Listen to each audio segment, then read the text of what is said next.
2014-1914 ମରୁଭୂମିର ଅପରିବର୍ତ୍ତନୀୟ ଏକାନ୍ତ ନିର୍ଜନତା ମଧ୍ୟରେ ରହିଛି ତୋର ମହିମମୟ ସାନ୍ନିଧ୍ୟର କିଛି ଆଭାସ।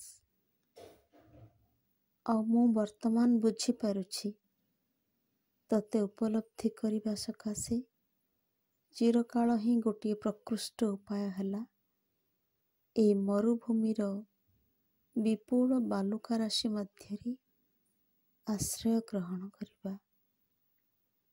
କିନ୍ତୁ ତତେ ଯିଏ ଜାଣେ ତାହା ସକାଶେ ତୁ ସର୍ବତ୍ର ଓ ସର୍ବବସ୍ତୁ ମଧ୍ୟରେ ବିଦ୍ୟମାନ ଏବଂ କୌଣସି ଗୋଟିଏ ବସ୍ତୁ ଅନ୍ୟ ବସ୍ତୁ ଅପେକ୍ଷା ତତେ ପ୍ରକାଶ କରିବା ସକାଶେ ଅଧିକ ଉପଯୋଗୀ ଏହା ସେ ବୋଧ କରେ ନାହିଁ।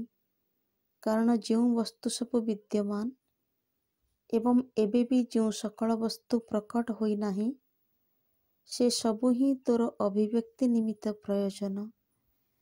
ଯେହେତୁ ତୋର ଦିବ୍ୟ ପ୍ରେମ ସମଗ୍ର ଜଗତ ମଧ୍ୟରେ କାର୍ଯ୍ୟ କରୁଛି ସେହି ସକାଶେ ପ୍ରତ୍ୟେକ ବସ୍ତୁର ଉଦ୍ୟମ ହେଲା ଜୀବନକୁ ତୋ ଅଭିମୁଖରେ ଚାଳିତ କରିବା ଏବଂ ଆମ୍ଭମାନଙ୍କର ଦୃଷ୍ଟି ଯେତେବେଳେ ଖୋଲିଯାଏ ସେତେବେଳେ ଆମ୍ଭେମାନେ ନିରନ୍ତର ଏହି ଚେଷ୍ଟାର ଉପଲବ୍ଧି କରିପାରୁ।